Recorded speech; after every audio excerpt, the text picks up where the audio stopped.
Eksperto ng Nacionnan Uni adverti riba aksyon y menasa ng administracion Trump dirigida a Venezuela, llamando a un escalacion sumamente peligroso que por afectar paz y seguridad de la región caribense. El más reciente criticaron del país vecino de Venezuela está Colombia por causa más tensión entre presidente Trump y presidente Petro. Nos colega Juan Carlos López de CNN tiene más el último comentario de parte de Nacionnan Uni. The report by 3 United Nations experts urges the United States government to cease what they describe as unlawful attacks and threats against Venezuela.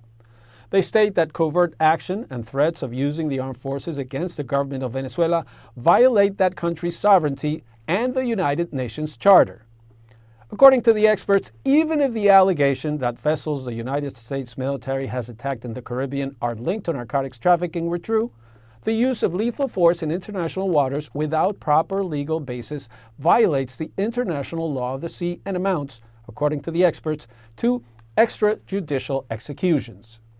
The United States has attacked at least 6 boats and a semi-submersible it claims were involved in transporting illicit drugs and killed at least 32 occupants. 2 survived, and even though they were described as terrorists by the Trump administration, they were repatriated to Colombia and Ecuador with no charges filed against them. The Ecuadorian government said there was no evidence linking their repatriated citizen with illegal activity. The report says, and I quote, "The long history of external interventions in Latin America must not be repeated.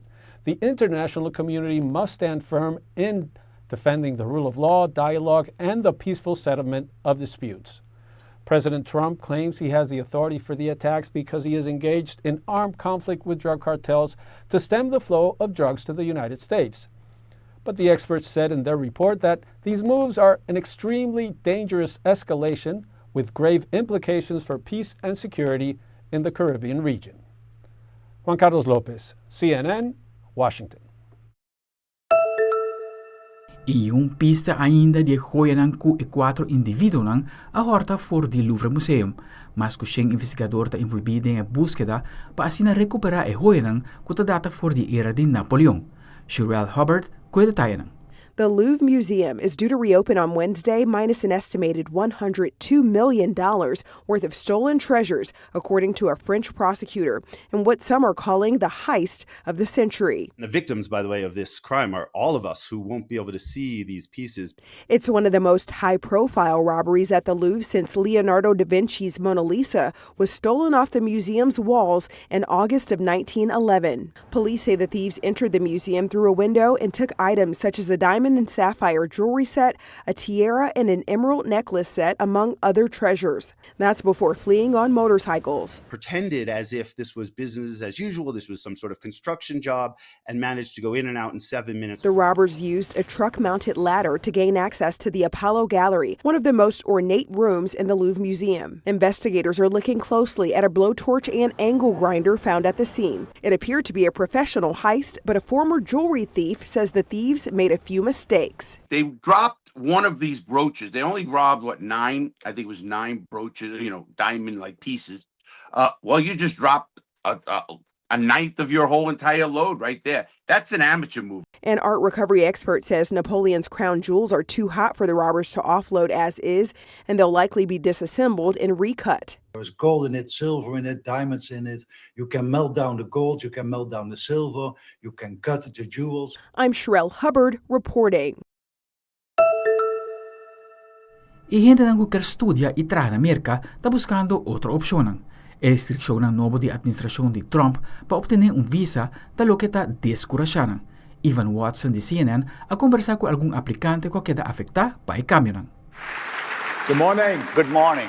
Good morning, everyone. They run America's biggest tech companies, Google, Microsoft, Adobe, IBM, all 4 Indian nationals who started out on student visas and then H-1B work visas. Well, I've always said, as an immigrant to this country, it's given me everything that I have.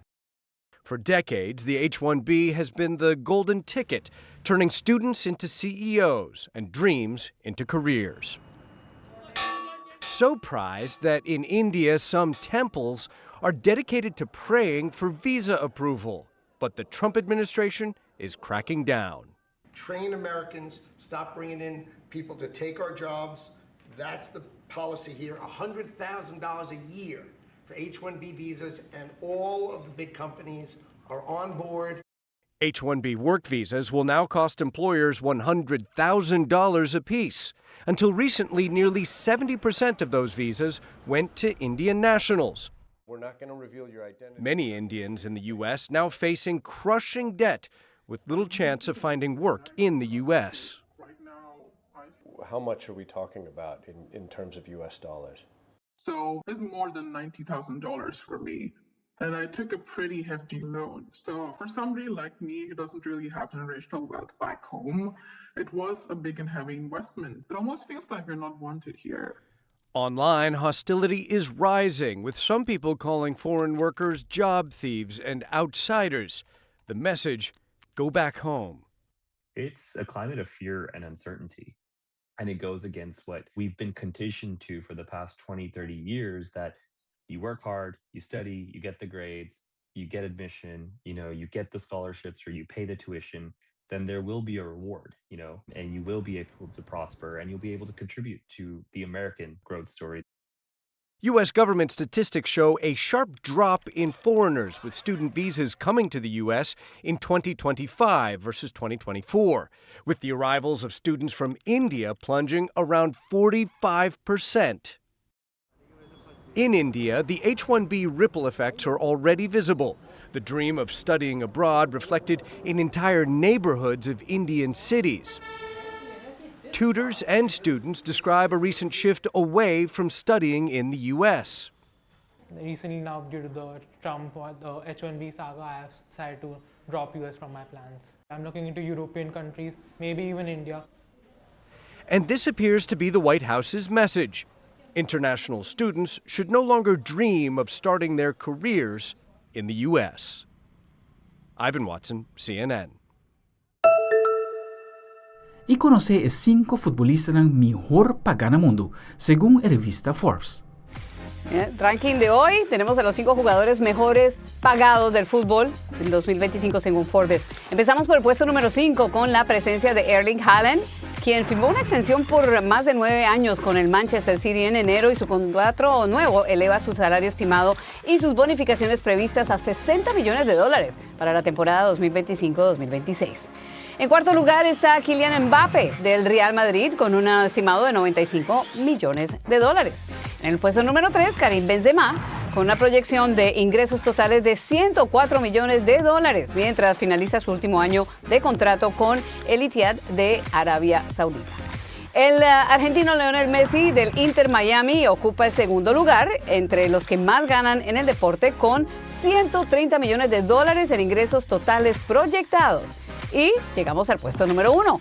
Cristiano Ronaldo. Forbes estima que ganará $230 millones con el Al-Nassr durante la temporada 2025-2026, una suma que se cree incluye incentivos financieros, acuerdos comerciales ya facilitados por su club, además de su salario como jugador. Aldric Werleman, Telenoticia.